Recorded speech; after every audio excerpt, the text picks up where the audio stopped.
a message for my people. Nick Dad, baby. We the new label. Yeah. Come on.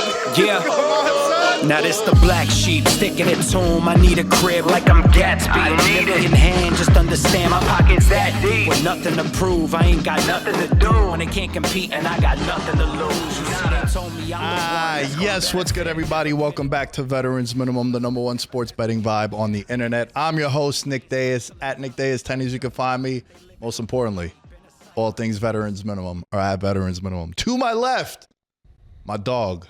Yes. Man behind the camera for Vlog Boys. Yes. George Carmona. Yep. I am present today, a week after the vlog, and I just came back from filming another video in Arkansas. So it's been back-to-back weekends where I got to be like the cameraman, test my production side a little bit.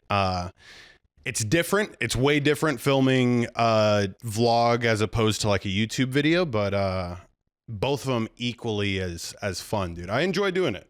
And thank you to everybody who has watched the vlog, because we've gone through some hell, Nick. We've gone through absolute hell with this vlog. I'll let you explain.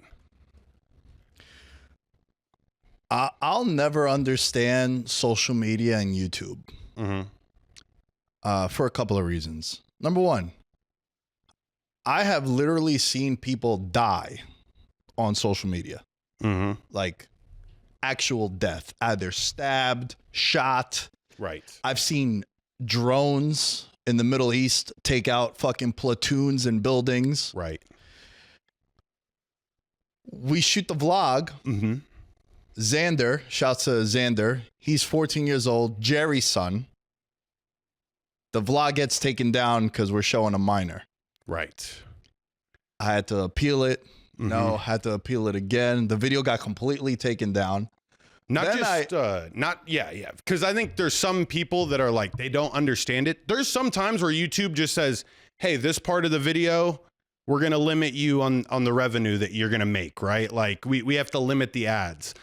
On this one, they were like, oh, hell no, bro. No. On this one, it was, we're taking it down. No limiting, nothing. We're just taking it down. Bad. And it got to a point where, shouts to everyone from the gym for sharing the vlog and talking about it and watching it. I appreciate all you guys. Thank God Spotify is gangsta. By the way, Spotify, not located in the US. It's in Europe. Did you know that? Yeah. What country in Europe? Is it Sweden? I think it's Sweden. Yeah. Yeah, we're getting a thumbs up for Jory. Shouts to Jory, by the way. There we go. Member of the Patreon. Big weekend for him. $1 a month. It ain't that much. You know what I'm saying? Isaiah, what the fuck, bro? We gotta get you on the Patreon too, calling you out. Maybe you know we'll what I'm saying? We're getting a thumbs up there. Maybe we'll get a shout out at the concert. Yeah, maybe get a shout out. Shout out. Yeah, that's why you ain't getting no shout out at the concert, bro, because you ain't give us $1. Joy, that's gang. You know what I'm saying?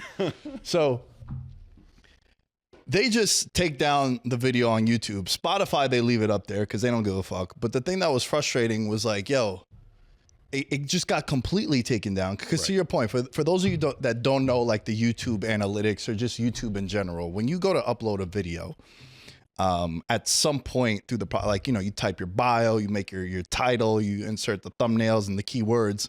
Maybe the slide after or the next button you click, it's like for ads and like, is it safe for advertisement? And a lot of times, like most of the videos that we do for VM, it's like none of the above. None of the above, but it's also like, we say fuck and bitch and shit like that. Do you do it? Do you click it? I do. I don't give up. Whoa, raw like Monday nights. Yeah, bro. I mean, come on now. Yeah. Come on now. Okay. I think YouTube rewards you for reporting yourself. Or at least I'd like to think. Like if you told them ahead of time that Xander was about to be rear naked choking other 14-year-olds to sleep. Yeah. Maybe they would have been like, all right, we'll leave it up. At least he was honest.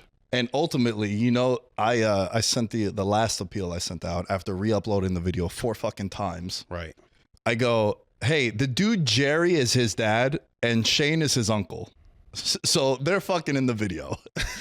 They approve. They approve, right? And after that, it was good. Yeah. So we had to put our foot down. But yeah, just a lot of, bro, it's so annoying, dude. Like even Jory made some beats for us And so a lot of the music that you guys hear in the background of the vlog during like the B-roll, one of those got flagged also. Jesus. And it was like, so we had to mute like certain parts because there's a couple parts that was muted. But regardless, man, just a lot of fuckery we had to deal with. I know in the past, bro, you know, one time I got a strike on the channel during the heyday of the pandemic. Ooh. When I read the NFL COVID rules verbatim. I read the NFL COVID rules. How dare you? And I said the C word, COVID, and the video just got taken down. One strike. And I got a strike on that for reading the NFL COVID rules from, guess where? NFL.com. Because remember, there was like, you know, if you pop up, if you test positive on COVID, then you had to get, I think it was like 3 consecutive days of negative tests, and then you'd be eligible to play. And I was just reading that. What the NFL wrote. Nope, take the video down. So, but you know, you can watch people in the Middle East get their fucking legs and arms blown off. That's cool though. That don't get taken down. I will not say it's cool. I don't skip the video. I will not say it's cool. Definitely not cool.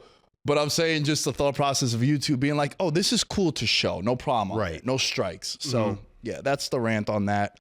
There was a TikTok video I posted on Talk with Flea of Snoop Dogg telling a story about smoking with Willie Nelson. That got pulled down for community guidelines. Another platform where you could see people get blown up. Let's just get it together, everybody. You know what I'm saying? Let's just get it together. George, there's a lot to discuss. Facts. I want to start the conversation.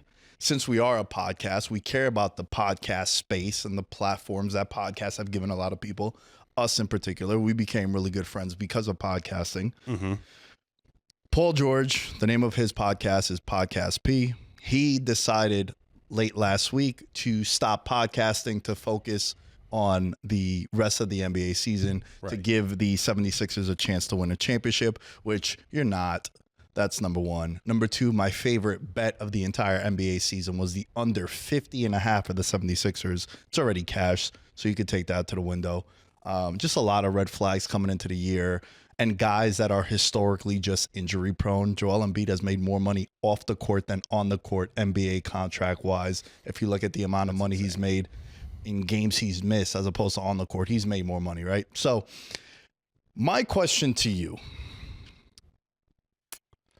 has it gotten too crazy, the criticism about athlete podcasters? I know we've talked about this in the past, but now with this new news and this new information on the Podcast P and Paul George and just a lot of athlete podcasts, has the criticism gotten too far in your opinion? It has gone insanely far. Here was one thing that I just had to tell you, because I had asked you if you had watched an episode of Playoff P. You're not missing much. You save the time. But I watched it. Bro, literally in the first 10 seconds, he says, this episode is sponsored by Prize Picks. And I was like, what the fuck? Like, I thought that was supposed to be read by your other 2 co-hosts, not you directly on camera. That was sus to me. So are the criticisms getting too far? I think, of course. But I think now when you see like Paul George doing some shit like that on an ad read, you're also like, I don't think that should be the way that works. We have another story that we'll mention later on today. Another one of us situation, athletes caught gambling. I don't know. Like, let's try to steer clear from the, like, you know, when, you can select which sponsors to choose, right? Right. It's not like he's fucking scratching for a sponsor. Like, he could choose anybody. Prize Picks? This is shocking to me. So yeah, now that he's stopped the podcast and he's going to start focusing on playing more, he could use all the money that he earned from Prize Picks and sponsorships and now bet on his overs. Or at least that's what I would do if I were him. How do you feel about this, dude? Like, we last time we discussed, because my brother and I do a podcast, and I told you it's not a lot of time. Like, how do you feel about players podcasting? I mean, there's so much to say. I think the criticism has gotten ridiculous. Now, if he was doing it 5 days a week and the shows were 2.5 hours, like he was doing the Joe Rogan shit where every episode was 2.5 hours. That'd be wild. And we knew that he was editing and he was gathering the information. I'd be like, hey man, you're making $200+ million. with the 76ers. You're making $50+ million a year. For as good as the podcast might be revenue-wise, like, shit, I wish we probably had the revenue stream that podcast had, but also we're not making $50 million a year. We've always expressed this. Shout out to Maurice Claret, friend of the podcast. He's been on before, and his main statement is keep the main thing the main thing. Facts. And I've told you this in the past too. Like, bro, if we were generating $20 million a year off veterans minimum, which we will one day, I full-heartedly believe that. Well on our way. I'm not editing for $3K a month or running social media for someone. Nope. For $4K a month. Like, no, those are done. Because the main thing is what's generating a shit ton of money. Facts. So to me, so this is going to sound a little hypocritical, but catch what I'm saying before I go. Okay. All right. When you create content and you do a podcast, for it to be successful, it's more than just press record and we're going.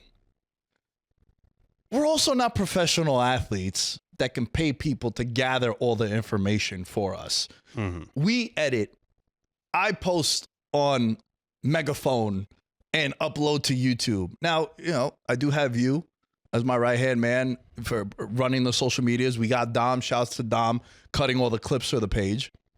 That also took 7 years for me to get to that point where I could start paying people to help with the show. Mm-hmm. Paul George ain't editing. No.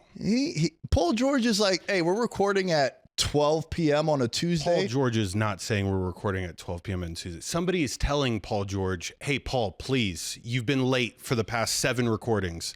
Please, Paul, it's at 12. Put it on your calendar.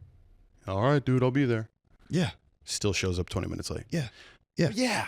And not, yeah. Bro, he's showing up. They're doing one show and he's gone. And that's how all the athlete podcasts are. They have teams behind them. Now, you know what else I think has happened? The same thing that has happened with LeBron James and Tom Brady. Again, catch what I'm saying before I finish. They've completely made us delusional, thinking that all athletes could play at a high level going into their 40s. Why I bring that up with podcasts, people are looking at the Kelsey brothers making $100 million. Not everyone thinks, oh, we could do that.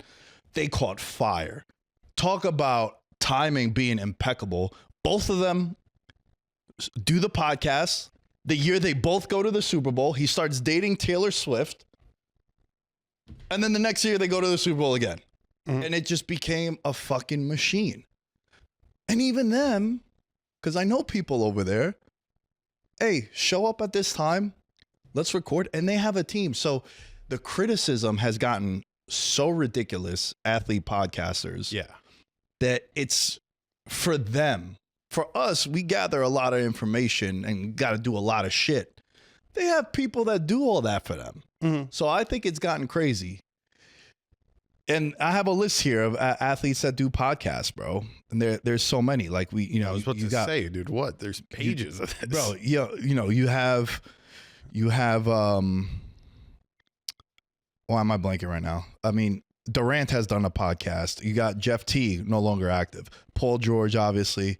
Trae Young from The Point was doing a podcast for a little bit. Shaq, the roommates, fucking Hart and Brunson are doing their pod. Obviously Draymond Green in the NFL. You got Michael Parsons is doing a pod. Obviously you have the Kelsey brothers. Deebo Samuel was hopping on podcasts consistently too. To me, I think it's gotten really ridiculous. And I don't think the criticism is fair, but you also invite criticism when you do something like that. And then you go out there and you drop 2 points. People are going to go like, oh, you're being distracted by the pod. Of course. So yeah. I see both sides, even though I'm leaning towards this has gotten really drawn out of proportion. I look at it this way. Okay. When you have a podcast as an athlete, you have the ability to control the narrative. Yes. Very rare. Like we're in the era of players being able to control their narratives better than they ever have in their career. Having a podcast is a good little outlet to whenever things aren't going the way that you want it to to set the record straight in a forum that everybody feels acceptable instead of just like a tweet or something, right? But yeah, so he says he's stopping doing the podcast because he's going to take basketball serious for what, another 2 months, and then they're done. And he's back on the pod. I need more Prize Pick money. That's what you got to do. You stop the pod, you make the people want more. I'm kind of going through his views right now.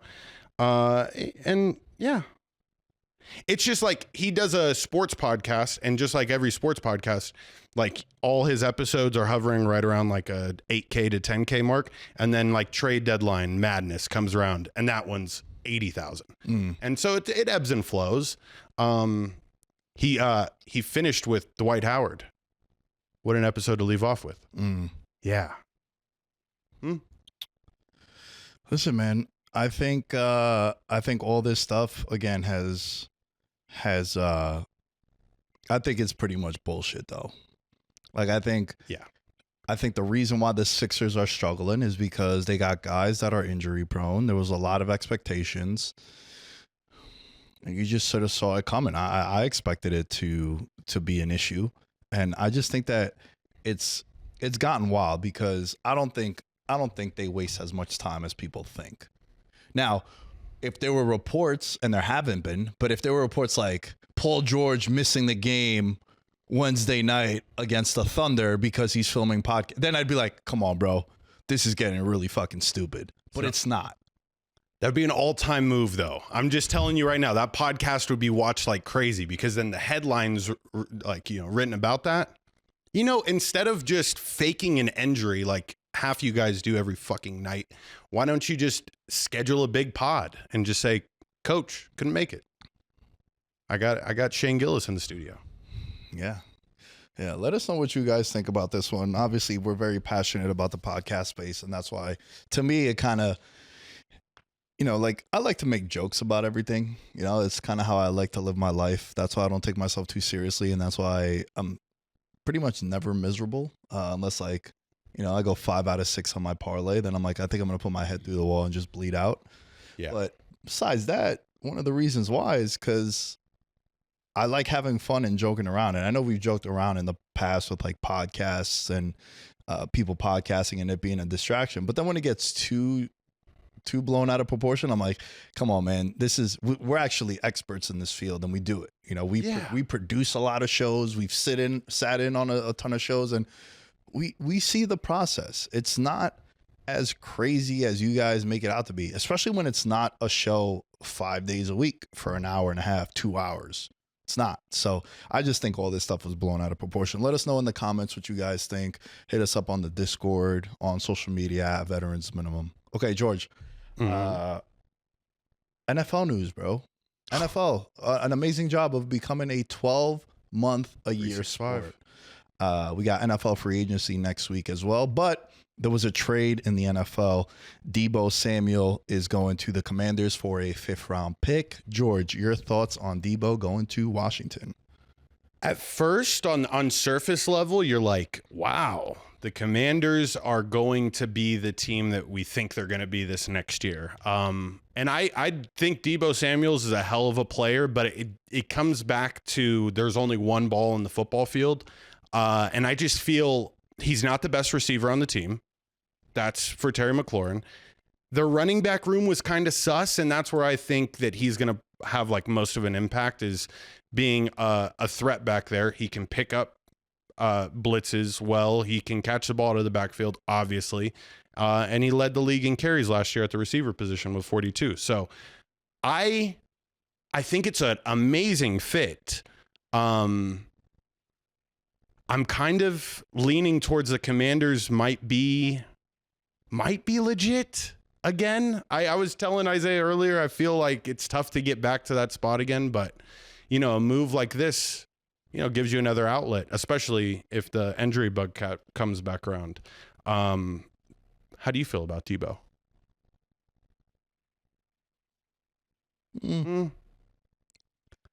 Yeah. For a 5th-round pick, I like it. Right. All right. You didn't give up a 2 or a 1, obviously. Not that you were gonna. The Niners really had no leverage, and honestly, neither did Deebo, because I feel like he's wanted to get out of there now for 2 years almost. Like even when he was with them on the Super Bowl run that they went to 2 years ago, it was pretty rocky. This guy's gotten beat up. Yeah. He gets hit a lot in games because of his versatility. I've been on record saying that the Niners, when they first got McCaffrey, I thought was the best offense I've ever seen. Not best offense I've ever seen. Unlimited weapons. Unlimited weapons. Yeah. A plethora of weapons. Oh, bro. Wow. Plethora. Nick using plethora? Plethora is a good word, bro. What the fuck Plethora is happening? one of those words that when I hear it, I'm like, did you eat alphabet soup today? I'm like, they did well on their SATs when I hear that. That's crazy. Yeah. And correlated. Good one, dude. Correlated also. Bro, when I hear correlation, I'm like, oh my God. That's a good one. This is a 1550 on the SAT, brother. That's what that is. But yeah, they had the Ayuk, fucking McCaffrey, your boy Juszczyk out the backfield. Kittle. Him, right? They could do a lot. Now, he'll be 30. He's going into a new offensive scheme with Kingsbury being there. I think it's great for Jaden Daniels in the sense of another weapon. I like what Washington is doing as far as we got Daniels now for this season and 3 more seasons on a rookie contract. Let's load up. We can inherit the big contract that Deebo is bringing in. And I feel like they should have went for a different kind of receiver. It reminds me of how Houston went and got Diggs last year. And I know I liked it on the surface of, well, maybe the player is a headache, but he's not going to be the main option in Houston the way he's not going to be the main option in Washington, right? With Terry McLaurin being over there. And I like that you're bringing in an experienced receiver. You're bringing in someone to help your young quarterback. Now, it was a position of need because they needed another weapon. But to me, I also don't think it moves the needle, though. Like, it's not something where Washington is walking a thin line. We were talking about this before we started recording. If you do a tail of the tape of how we felt about C.J. Stroud this time last year and the Houston Texans, is it not just 1A, 1B how we feel about Washington? Yeah. And I know Washington had way more success in the regular season and going to the NFC title game. Correct. But, bro, the hype is crazy. Let's not forget, we felt the same way about, there were reports of like Pat Mahomes and then C.J. Stroud if I'm starting a franchise. And people feel this way about Jaden Daniels as well. We've just seen this story before. For sure. And the NFC is still not as good as the AFC, so they could maybe win the division next year. Maybe they sneak into the playoffs again. Not sneak in because they won 12 games in the regular season. They didn't sneak up on anybody. Yeah. But, great record in 1-score games. Now you have a full year of footage on Kingsbury with Daniels. I just think it's a lot of deja vu I'm experiencing. And especially with them bringing in a wide receiver the way Houston did last year. Yeah. People were going crazy. It was an okay move, but I kind of felt like, all right, cool. Now, if they brought in T. Higgins, I'd be like, whoa, fuck. Now we're talking. Right. But there's also 28 teams I'd feel that way if they brought in T. Higgins. But Washington in particular, because of the rookie contract, because of the momentum that they did have last year, to me, it was kind of just like, okay, cool. Yeah. Here's the thing. Like, I just feel like they can conserve him a lot better than the 49ers were able to. Like, he was a workhorse for the Niners in a whole bunch of different facets. I mean, for you to lead the league in carries as a wide receiver, like, you have to learn so many different parts of the offense, and you are a versatile piece.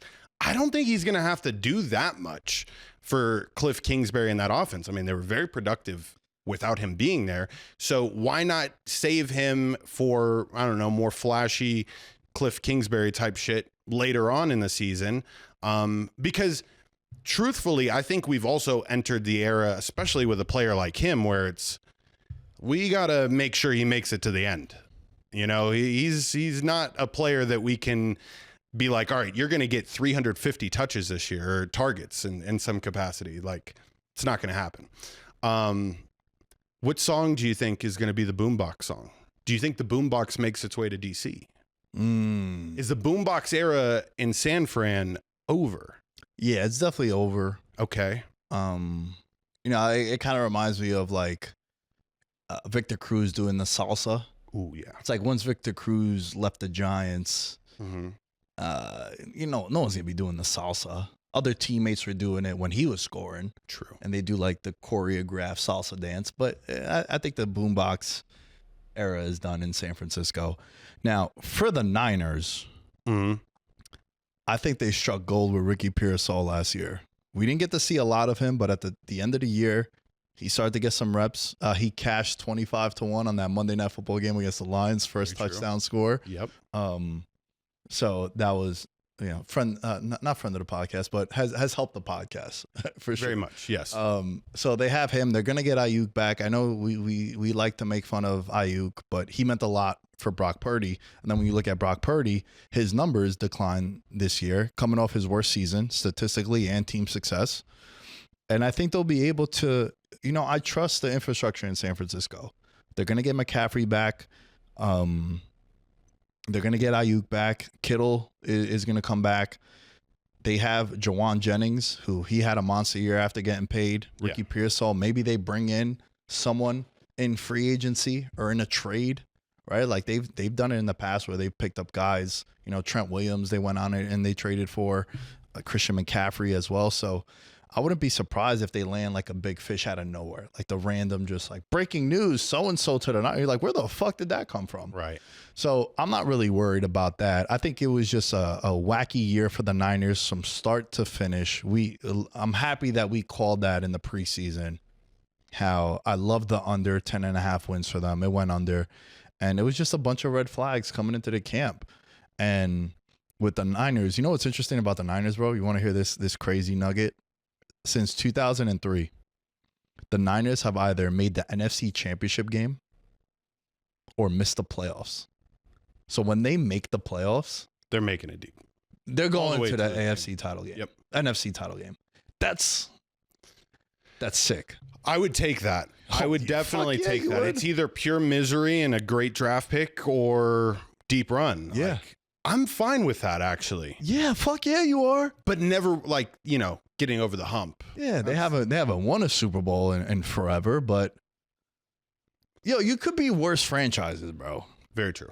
You could have it way worse. That's why, like, don't take that shit for granted. It's always a fun conversation. Like, would you rather win one Super Bowl and then your team suck for 10 years, going 5-12 every season, or would you rather be the Niners, where like 12 wins, 14 wins, bad year, 13 wins, a Super Bowl appearance? I don't know. I feel like some people, like, it depends on the fan base too. Like a Lions and Bills fans would be like, I'd give up my legs and arms for a Super Bowl.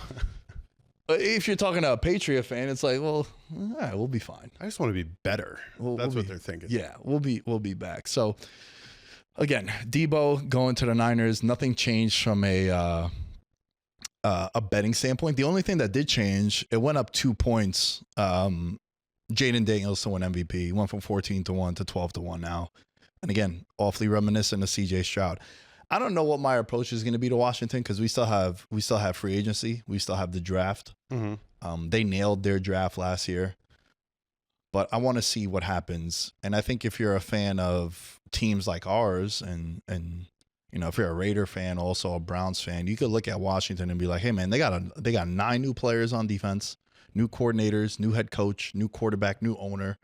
We could turn this shit around if we hit on all those. Now, again, you got to hit on all this stuff. Correct. So, you know who would be a perfect 49er, but it won't happen because they're in division? Who? DK Metcalf. Wow. Yeah. DK Metcalf, bro. I've been fantasy booking DK Metcalf getting traded to like a Chargers or a Chiefs, a Baltimore for years now.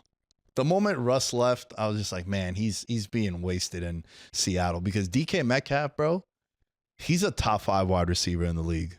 If he could get, I don't even want to say an elite quarterback because I feel like you could say that about a bunch of receivers. But man, if he could get the target share and actually be just like, yo, you're going to get 10 targets a game, he'll light it up, bro. Because he's lit it up with a lot of guys that, tail end of Russ. Like when Russ, correct. When he got there with Russ, it was like the tail end of, first ballot Hall of Famer Russell Wilson that I was talking about. And then he had Geno Smith. I think DK Metcalf, that would be someone I would watch out for to maybe get traded. Maybe remember AJ Brown got traded on draft night to the Eagles? Very true. I wouldn't be surprised if that's a guy that some teams are. Bro, you know where else? Pete Carroll's now with the Raiders. They need a wide receiver bad. He's Raider tough, dude. He's Raider tough, Bay Area tough. That's why I felt like the 49ers when you said it was like, it's a crazy move right there. But yeah, the Niners will be good. Can I ask you something or how you feel about another team in that division? Sure. Stafford staying with the Rams. How do you feel about this? I love it. I love it. I think him and Sam Darnold should both stay with the teams that they just played on. One completely different than the other. Stafford, Stafford was set to make $26 million this year if he didn't get the new contract. That's crazy. And Stafford's probably like, hey, man, I know I'm 37. Trevor Lawrence, Jordan Love, Tua making 50 M's, Dak. Yeah. Come on, bro.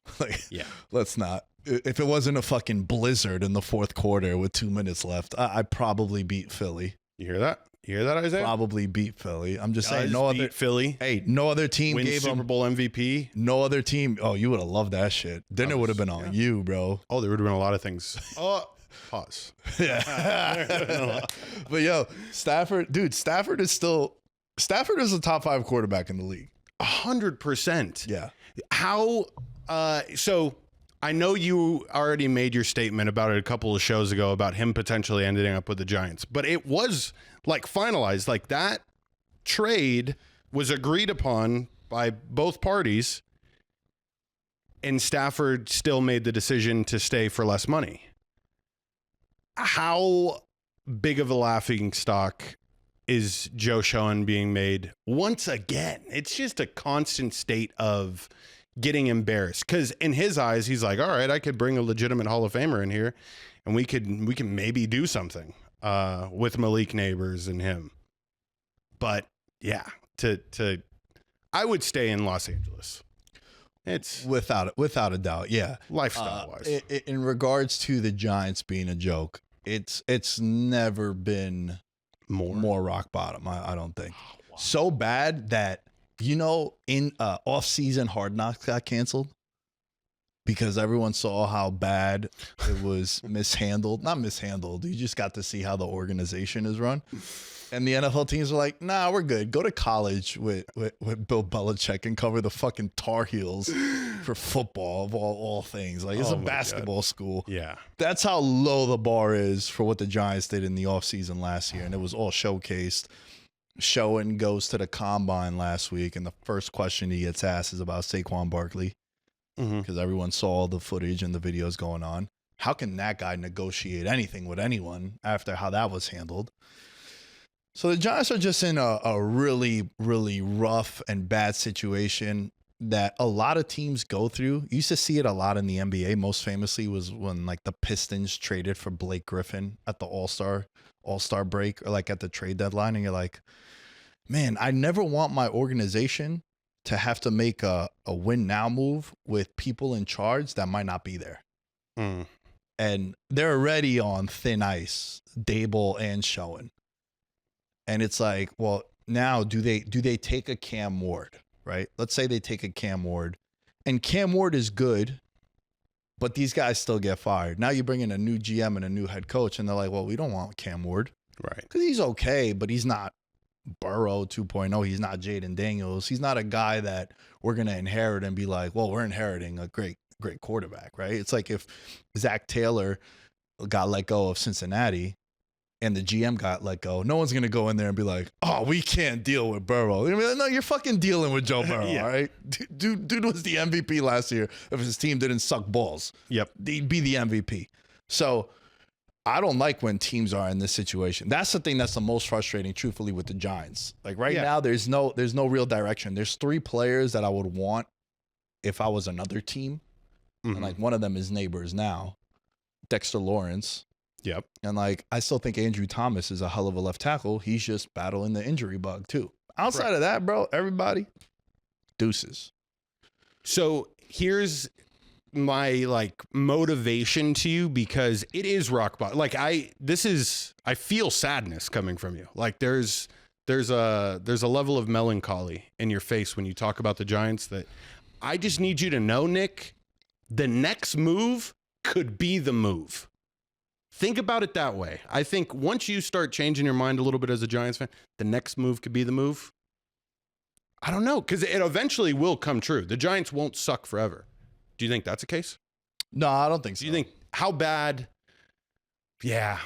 I mean, you said rock bottom now. It would really suck for them to be even worse next year. No, I want them to be worse next year. Ideally, they get like a Abdul Carter or a Travis Hunter. There we go. And then you win 3 games again next year. Right now, they technically have no quarterback in the QB room. And I saw a funny meme that says this is the best QB room they've had in years. So it is only up from here, bro. It's only up from here. But, dude, Oh my God. There's a weird part of me that actually enjoys this. Because I'd rather be here than like you bring in Aaron Rodgers for a year. You bring in Sam Darnold. Sam Darnold should not leave Minnesota because he was never a hot commodity until he got Minnesota. If he goes to the Raiders, if he goes to the Giants, he goes to Cleveland. You know who's not coming with him? Kevin O'Connell. Kevin O'Connell, Justin Jefferson, Addison, Hawkinson. They're not coming over with him. Be lonely. Yeah. He'll be lonely. It's going to be like, hey, neighbors, run a slant. Oh, there's 7 guys guarding you. Interesting. Who else is there? So that's what happens when quarterbacks leave the situation. That's why, to bring it back to Stafford, I feel like Stafford is right where he belonged. And I think Sam Darnold should eventually just re-sign, get franchise tagged by Minnesota, come back for another year, and just continue there. Because at least you know what you have there with him, right? Mm-hmm. Which is what I wanted the Giants to actually do with Daniel Jones. Makes sense. You get Deebo, they make the playoffs, they win a playoff game. Don't give him that contract. Franchise it. Let's see if it was legit. Let's see if Deebo now being there helps. And like, okay, he just needed an offensive-minded coach. Right. And you saw what Deebo was doing with Josh Allen in Buffalo. And there was a little bit during that season where you're like, Josh Allen might miss Brian Daboll. Facts. I know I kept saying that because people would be like, I'd watch talk shows and they'd be like, what's wrong with Josh Allen in Buffalo? It's like, well, Daboll's in New York. We got his asset. Yeah. So I'd rather be that. Like, I'd rather, again, let's get some players that maybe will re-sign to another contract. If the Raiders really want a Shedeur Sanders, or if Cam Ward doesn't go 1 or 2 and he's there at 3. And again, unless they love him, they love these guys, take them.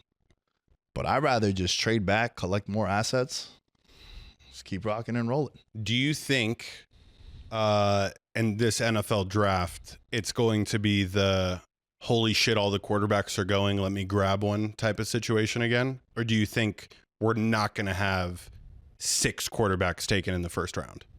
No, I don't think you're going to have 6 quarterbacks taken in the first round. The one thing I don't like for both the player, the fan base, and the organization is when you draft a need. Unless you really like them. I'd rather just take the best player available and continue to build. It sucks where, like, let's just use Cleveland, for example. And the first 3 teams on the board, Tennessee, Cleveland, and New York, they all need quarterbacks. Mm-hmm. This is the worst case scenario if you're those teams, because what happens if they don't like Shedeur Sanders, they don't like Cam Ward? They're kind of bullied into taking one of these guys. That's what I'm saying. Because they have to. And then if they don't take them and say they drop in the draft and, they pair up with a Kellen Moore, who's an offensive mind, and he goes to the Saints, and then it works out in New Orleans. You know who's getting fired? All the GMs. How the fuck you pass on Cam Ward or Shedeur Sanders? Right. So just to remind people, last year, Caleb Williams 1, Jaden Daniels 2, Drake May 3, And then the next quarterback was Michael Penix at 8, the shocker. That, I'm telling you, bro, it's going to happen. Like, they get freaked out. Like, it's the franchise decision. So maybe the NFL has shifted to, we take the best available quarterback now, and then we go best available every pick after that. It's worth it. I mean, here's another. I mean, McCarthy for the Vikings, we haven't seen him. What if he's the, next Joe Burrow type? Yeah. No, that's fair, man. That's fair. And like, look, let's not forget the most iconic draft class in recent memory was probably 2018, right? Baker Mayfield came out of nowhere. Dude, day before the draft, he's plus 300 to be the number 1 pick. Day of the draft, minus 400. Obviously leaked information. Adam Schefter was putting out all this stuff and Mel Kiper. And then that's why. But then you had Josh Rosen, you had Sam Darnold, you had Josh Allen, you had Lamar Jackson. It used to be best edge rusher defense for a long time there. And then it's shifted. It's really gone to we cannot mess this up and not take a quarterback, which is good. I think the NFL's, and this is going to sound like really shitty because the NFL playing quarterback is very hard. I feel that a lot of the offenses now, though, aren't as hard as previous offenses. Like when Peyton Manning and Brady came into the league, that pro style of offense where you have to learn 1,000 different formations. Jaden Daniels is in shotgun, 90% of the time, bro? And it's an RPO. I'm looking at one guy. I'm making a decision. And I'm just that much better than you. So I think the skill level and gap of quarterback play has gotten a little easier, so you're willing to take a chance on a younger guy. That's just the way I feel with the modern day NFL. No, for sure. And the way passing has changed. And in college, all these guys it used to be, you got to take this. You got to take George over Nick because George was in a pro style offense in college. 100%. And then it's like, well, now they all are.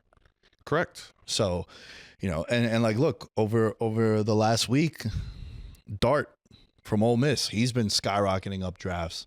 And people now are saying, well, the only real first round draft grade that anyone has on one of these quarterbacks is Dart.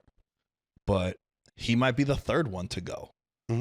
So it's just a crapshoot, man. For sure. It's my least favorite time of the year with the draft stuff because I really feel like you have no idea, dude.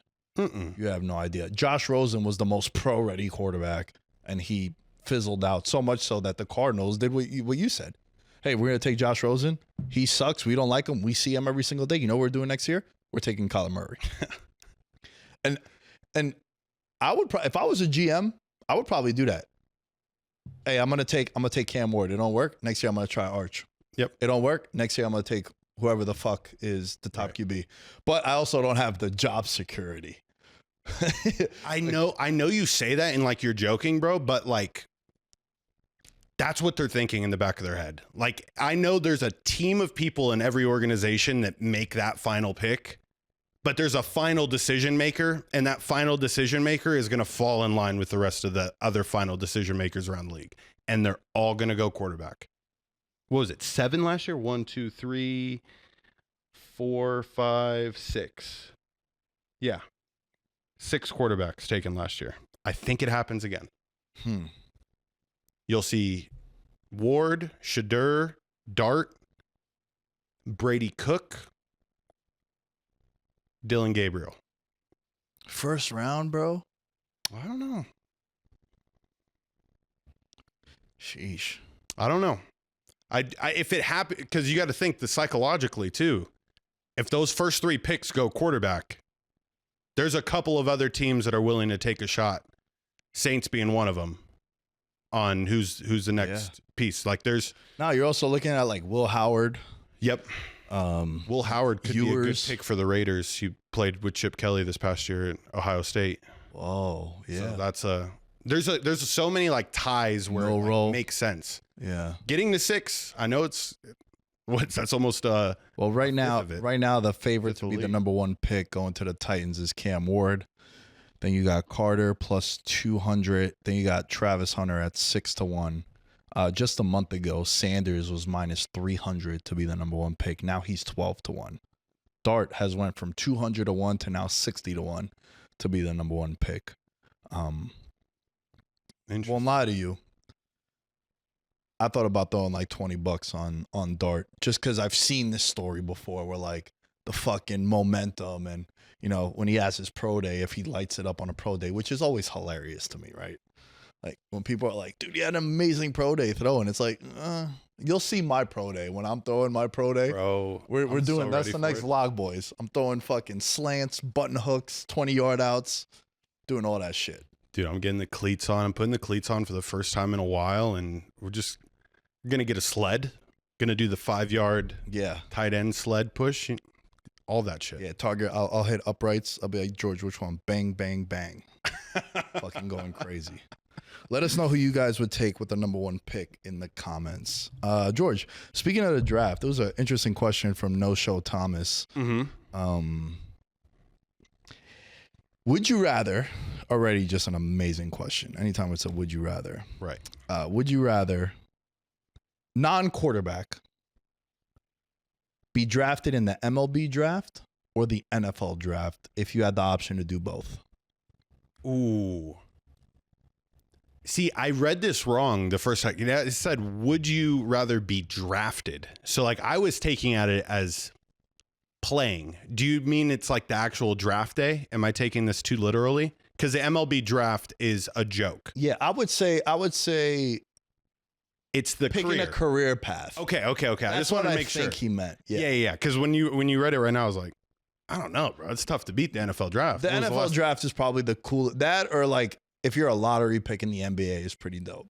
Facts. Right. Yeah. Obviously, like showing up. It's a cool look. Yeah. Now their draft board's a cool look. Yeah. Way cooler than in the NFL. So which one would you take? Major League Baseball, man. I know it's long and it's drawn out, but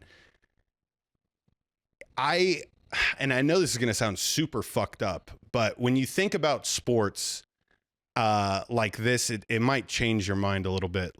It's whenever we're going to a sporting event, it's like we're going to watch animals at a zoo. And if I am a Major League Baseball player, I get a lot of people to see me, like a lot more, 182 times, plus spring training and all that.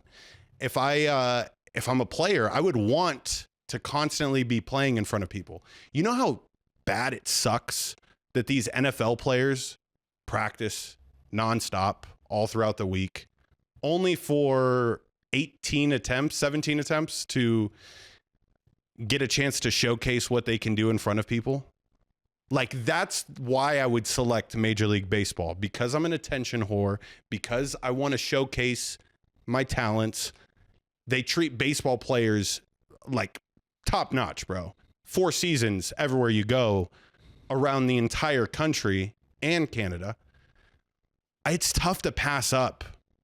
The NFL kind of sucks when you think about it like that. What would you choose? Without any hesitation, Major League Baseball. Yes. Now, yes. I want to throw a couple of caveats. Am I a good MLB player? Like, am I an all-star kind of pillar of a franchise? Not face of the franchise, but like, right. Anytime I see these questions, I immediately think of Jeff Samardzija and Calvin Johnson. The number 1 and 2 wide receivers in their draft class. They both played together. Do you know who made more money? Samardzija? Jeff Samardzija made $116 million in his career. Calvin Johnson made $112 million in his career. Calvin Johnson, the unanimous number 1 wide receiver of his generation. Jeff Samardzija, not the biggest baseball fan in the world, but like a number 3 starter. Right. Like, not exactly fucking your ace. No. Not Johan Santana. No. Back in the day and fucking Garrett Cole. Would you want to be a pitcher? I would want to be any player that gets the stupid bags that they get. And even the non-stupid bags. Yeah. He signed 6 for $90 million. No wear and tear. No. And he played until he was 35. Yeah. Calvin Johnson got out the game at 30. 31. Mm-hmm. And to me, now if I'm a quarterback, way different conversation. That's why also Thomas he put in by saying no non-QB. Because I just think it's more of the guaranteed contracts. And again, look, how many guys get drafted and then they're minor leaguers and they never make it their big. I'm saying if I get a chance to play in the MLB and be a good player, I get to play in the NFL and be a good player. If I'm not a quarterback, I am going to Major League Baseball. Because if I just, hit 30 home runs and bat like 280, probably going to get a 9-figure deal. Yeah. Fully guaranteed. Chilling. Yeah. That's the contracts without a doubt are the cream of the crop when it comes to all the different sports. Basketball is definitely up there, but baseball, I think it's also something with their retirement plan where it's like as soon as you step on the field, you are now vested in Major League Baseball's retirement program or whatever. Something that my dad told me a long time ago. Baseball's way cooler. And it's the atmosphere of a baseball field. You're getting the best of the best everywhere you go. You're not going to have to play in necessarily the shittiest of conditions. Middle of the summer in some places does suck, but in some other places you're like, my job's fucking awesome. It's 75 degrees. Like if you played for the Giants, come on now. Doesn't get much better than that. But in football, have fun going up to Buffalo and in December. Yeah. Enjoy that one. Yeah. You know what I mean? So I would want to play. I would want to be a DH. I would want to be a DH and just, I can't fuck up in the field. I just hit ball hard, hit ball far. Simple as it goes. See ball, hit ball. See ball, hit ball, where literally more gold than you would see in a fucking pirate's chest on my neck. I would be one of those players. And packing a crazy lip. Oh, bro. It'd be tough to see the picture. Put an upper decker on. I couldn't see it. That shit would be nuts. I don't know if I've asked you this before, but if you could be a pro athlete in any sport, what sport would you pick? Pro athlete in any sport. Oh, bro, this is no doubter. Golf. Okay, that's golf. Because on any given weekend, you have the swing of your life. Like as far as financially, you will go from, making $44,000 and coming in 98th place, and then next weekend you shoot 4 shots better, like literally just like 4 shots better, and you make 2.1 million, and you're like, this is pretty fucking sweet. If you're looking at it from a length of career, oh my God, you'd probably be a pro for like 30 years. Oh yeah. And then they go on the senior tour, Nick. It's a nonstop. They play golf for 50 years. Some of those guys are, and they're still like 4 shots behind what the pros are shooting. You're like, God damn. Yeah. It's nuts. What would you be? It's always been a soccer player. Like if you could be and again, when I ask these questions, I mean like if you could be the number one, like the top 1% of the 1% in that sport. Right. Just for the international fame too. Like, bro, you saw international fame. You know the Messi post from the NFL? When the NFL posted Lionel Messi going to the Super Bowl, it got more likes than the Eagles celebration post. Like you're talking about fame where like when people see Messi, they faint. Well, that's the city. He built Miami. So, I mean, Messi bro, City. It's just like the international soccer star, bro. Like people see you and like it's the Michael Jackson effect where like people have passed out when they see him.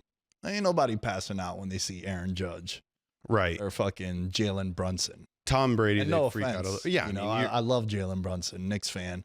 But there's just levels to everything, right? Yeah, bro. The fact that you threw them in there, that'd be like a crazy comp. Lionel Messi, Aaron Judge, Jalen Brunson, those type of guys. But they're not the 1% of the 1% in their sport. Oh, they are. And especially what they mean to their city. That's what I'm saying. Like if I could be I see where you're coming from. The number one soccer player in the world, bro, like that, nothing would beat that. Talk about the hose, bro. International, everywhere. Just Oh my goodness. Premium. Premium. 'cause Yeah, you're- grade A Monaco Formula One fucking wife type. Ooh, you brought up Formula One. That's another one you could do for a while. Crazy money. That's another one you could do for a while. Dangerous, and the chicks love the danger. Yeah. You know, like if I'm a fucking golfer, you know, They don't care. What? You pulled your back. You stepped in a puddle today, huh? Your white shoes got dirty. You fucking Loser.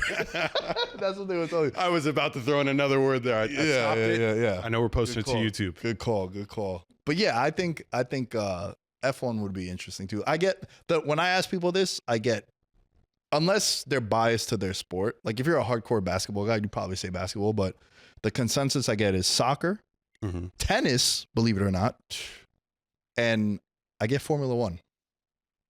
Wow. Let us know what you guys think, what you guys would pick.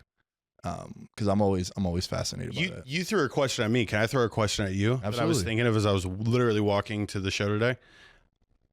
Over the weekend, we went to a casino in Oklahoma. It was in Siloam County, Oklahoma, so right on like the border of Oklahoma and Arkansas. And so we go in there, right? It's Saturday night, 10:30. Can barely find a parking spot, bro. Like it is packed, right? And it's a casino. I would say their floor is almost comparable to what the Wynn has. Packed. Literally packed to the gills. Could not believe it. Tough to find a slot. I'll keep it short here. Cameron ended up winning $650 on a slot. Let's go. And that brings me to when I was in that casino and it was packed, but I'm also like in Oklahoma and I've seen the luxury of like fancy fucking casinos. When I walked in there, I was like, oh, we're winning money tonight because this casino is fucking garbage. But when I walk into the Wynn, I'm like, there's no way I'm winning money here. Like, this place is entirely too nice. Am I crazy in thinking that cheaper, shitty casinos pay better, you hit more than at a place that's done up? Wow, what a question, bro. Right. I know exactly what you mean because I've walked by like shitty slot machines and I'm like, this thing hasn't won in like 9 years and it's due, right? The worst gambler's fallacy is, yo, we're due. Right. I used to make fun of my buddy Impy, who I used to do this show with. He would always, whenever like the Patriots were playing in their heyday, I'd be like, yo, I kind of like Cincinnati against New England. He'd be like, dude, I can't see Belichick losing twice. And I'm like, well, I could. Right? Gambler's fallacy. You always try to book these scenarios in your head. It would be an interesting vlog and case study to see. I think it's an intimidation factor more than anything. Right? Like think about people that a conversation I was having over the weekend with my friend Tori. Shouts to Tori. We went and grabbed drinks with Jared. Shouts to Jared. It was his birthday this weekend. So Jared Smith, who's been on the show. And I asked her, I was like, yo, when's the last time someone came up to you? Like a guy, right? Mm-hmm. Tori, very attractive young lady. When's the last time? And she's like, oh, bro, it's been forever. I'm like, really? I was like, look, I spent a lot of game on like DMs and through social, but I have more success in person. And I wonder if it's like the intimidation factor, right? Like, I wonder how many women, shouts to the 22%ers, are listening to this and they're like, you know, maybe the guy that, you know, you go to a bar and you see like a good looking dude. He's probably intimidated to come speak to a good looking girl. But then the dude that's kind of like a 5 out of 10, but he got swag, he got charisma. He goes up and then he leaves with her and everyone's like, yo, it's because he wasn't intimidated. Right. So to bring it full circle to the casinos, maybe you just walked in there and you're like, I'm in fucking Oklahoma. I'm always in the main event. Bro, do these Oklahomans know who the fuck's walking into this bitch right now, bro? Come on now. Dude, I felt that way when I used to play poker crazy. Right. I drove all the way to Sands Casino in Pennsylvania for a poker tournament, $300 buy-in. Ooh. Took me 4 hours to get there. I sit down, first hand I get pocket aces, crash out. Lost my whole hand. Rebuy, goes around one time, right? I get the button, ace king suited. We're getting it back. I lose to fucking pocket sixes. Oh my God. Flopped a trips. Damn. I was on a flush draw, missed that. Ace came out on the table, missed that. I lost $600 when I was making $400 a week in 45 minutes. Wow. And I lost it in 2 hands because I only played those 2 hands. That's insane. When I walked over there because I had just played at the Golden Nugget 2 weeks before with my buddy Espo, and $100 buy-in. I left with $2,200, and I was like, "Oh shit, the next Phil Ivey, I'm fucking here, baby. Next Phil Ivey, I'm back." crazy. Nope, I drove all the way to fucking PA, 4 hours, lost $600 in 2 hands. It would have been sooner, but it was a 45-minute time. You regrouped after that first one. You definitely like went and you were like, all right. Or Yeah. were you at the, no, yeah, you had. No, I regrouped and then I rebought, and I only had $600. I was like, listen, I have $650 with me for this trip. Wow. Because I'm a rebuy in case shit goes south, which it did, and then I needed to eat. Yeah.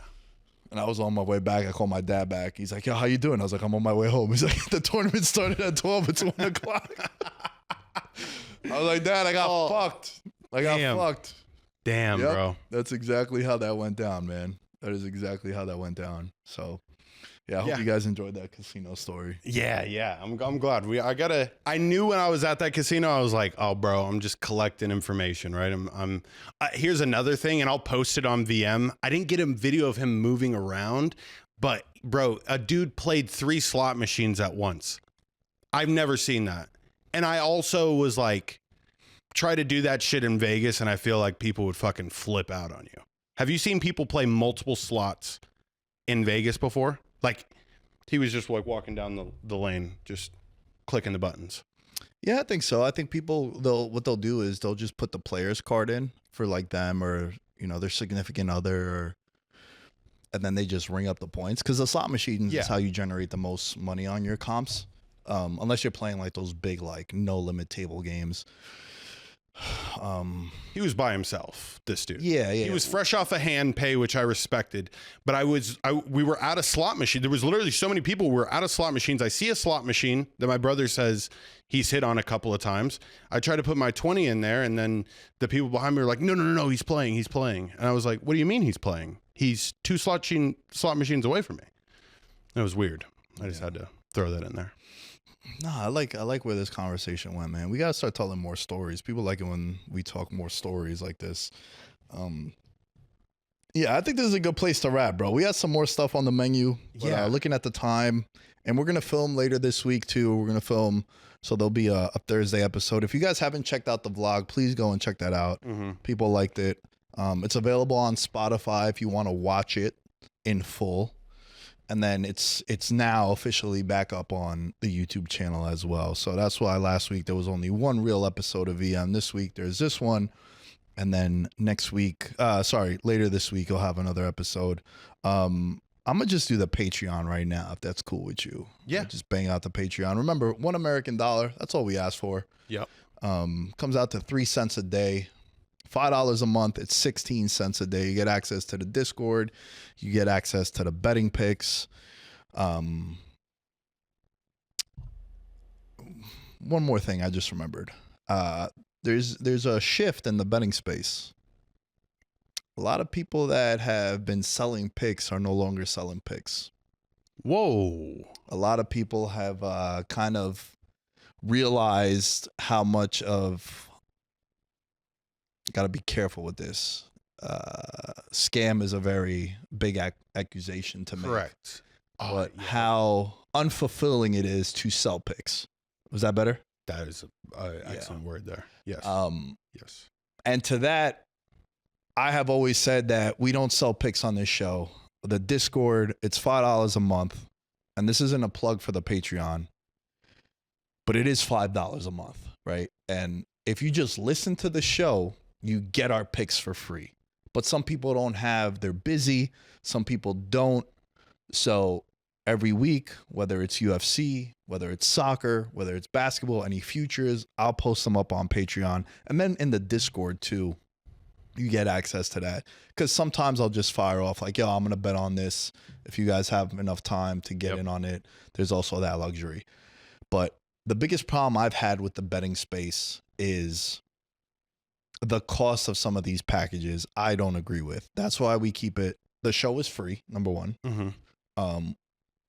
I tell George, yo, make sure you post the pics that we make. Prioritize them on the channels and on the social media.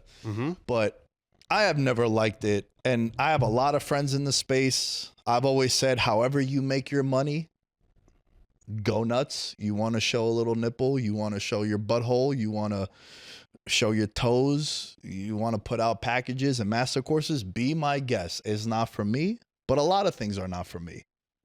I'm excited that John Cena just turned heel in WWE, and now I'm watching the last month and a half of wrestling to catch up on the storylines. I'll be 34 next Tuesday. I can't wait to see this heel turn for John Cena. So everyone got things that they're into. My number one thing has been like, hey, one thing I don't want you to make money on, and one thing I don't want you to do is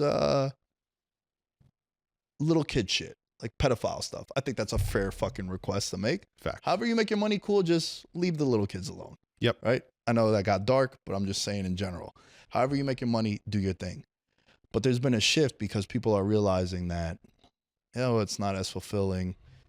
It's kind of crazy that I'm charging someone $500 for my week 12 picks when there's no guaranteed return.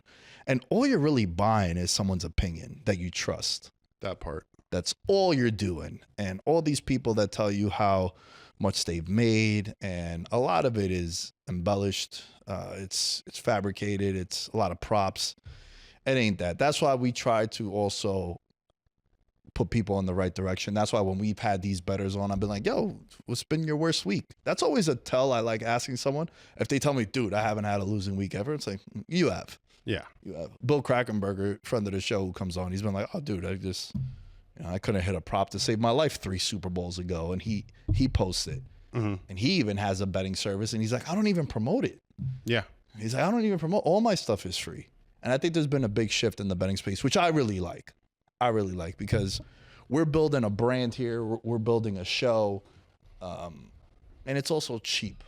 Right? There's more to it than just a selling pick. So I just wanted to address that and talk about that because, a lot of betting content creators are calling one another out for fights. Ian Rappaport and like Schultz, Jordan Schultz, I think his name is, were like, it's on site at the combine. And I'm like, when everyone's just scrapping now?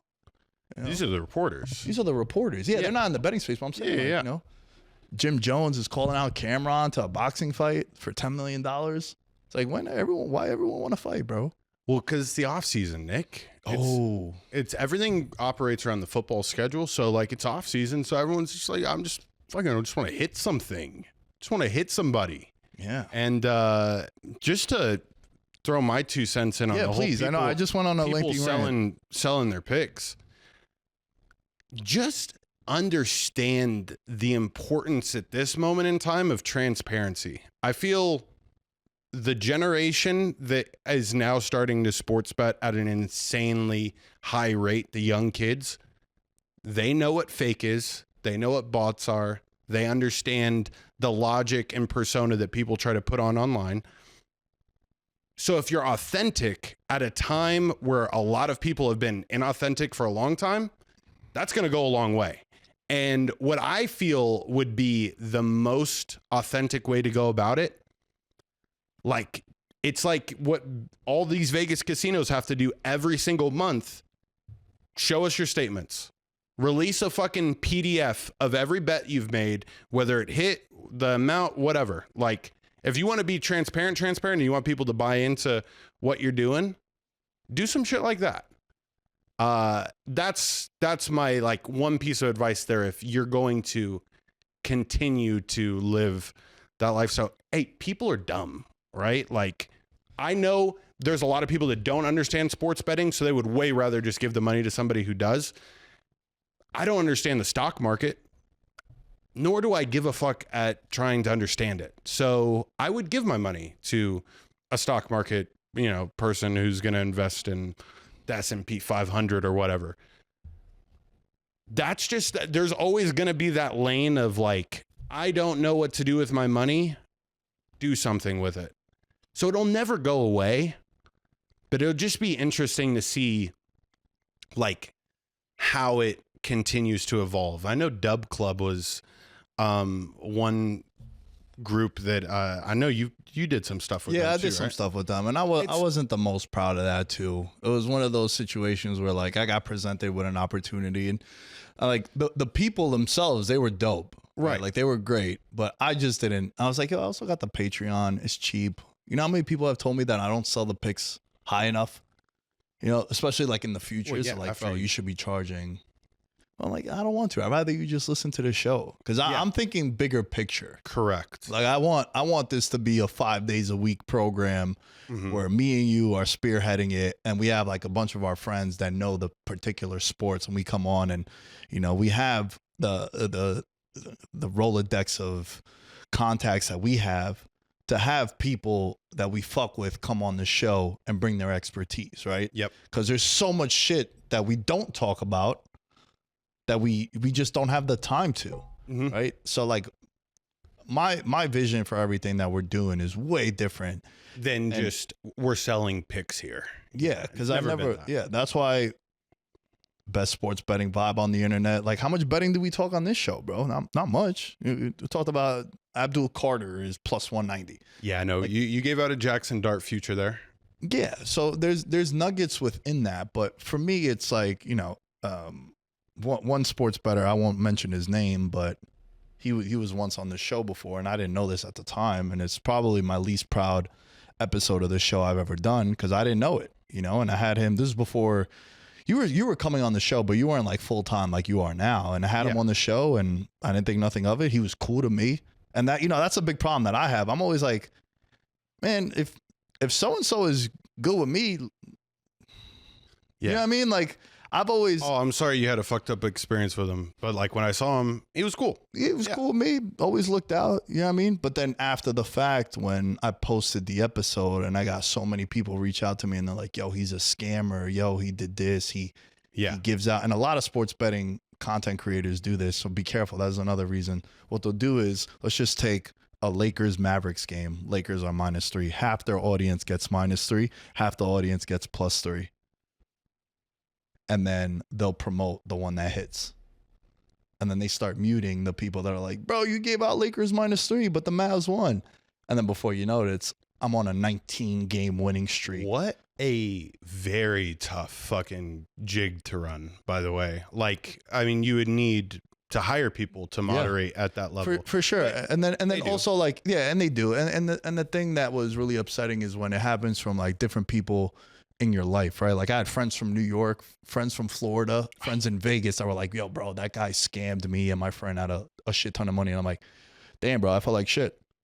Yeah. Because, you know, you do, a lot of people feel as if, you know, I always like to say when people get outraged over the people that they have on shows, like you're platforming them, right? I also feel like a conversation isn't a cosign. Just because we have someone on the show doesn't mean that we completely agree with everything they say. I always tell people like, yo, bro, if you completely agree with everything that I say or my stance and outlook on things, like I don't trust you. Like everything I say is a great idea, George. Yeah. No. Like there were times where you were like, when we were doing the vlog, you're like, hey man, just make sure you don't post that because that was really stupid what you said or what you did. And it's like, okay, yeah. If you were just like, yeah, man, gun ho, you could post that. It's like, no, I don't trust you if you agree with everything that I say, because I don't even trust myself with a lot of the things that I say.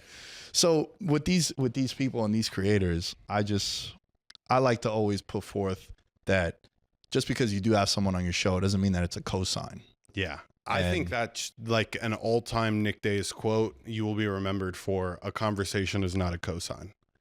That deserves to be on like one of those little quote cards. Yeah. That you see like on Google Images. A conversation isn't a fuck, I fucked it up. Conversation is not a cosign, but we're cosigning George, cosigning me, cosigning Veterans Minimum. Facts. Patreon.com/Veterans Minimum. We're at 72 paid members. And my internet just refreshed, but we're back. We're back. Shout out to Mahul Patel,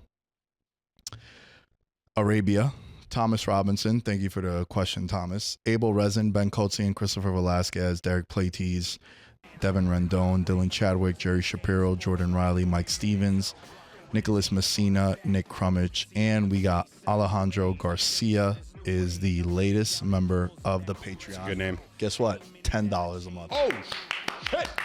Good job there. Dude, That's nice. $10. You know what $10 can get you at fucking Crazy Horse? I've actually never been to Crazy Horse. Tell me, like, would I be able to get a pee-pee touch? Nah, not for 10, but Oh, I've said too much. Go and experience it for yourselves, right? I don't know why I know all these establishments, but I do. I like having a good time. Yeah. Patreon.com/veterans minimum. Top priority is $1 American is what we're looking for. At Nick Day is 10 you can find me. All things Veterans Minimum are at Veterans Minimum. George. at Mr. George Carmona is where you can find me. Make sure to subscribe. Peace. In his element, I'm a gold medalist, bronze like your medal is. So many deer in headlights, but it's bedtime. Hear that supper bell, main course, be the venison. Dab. Most dangerous game. Either kill or be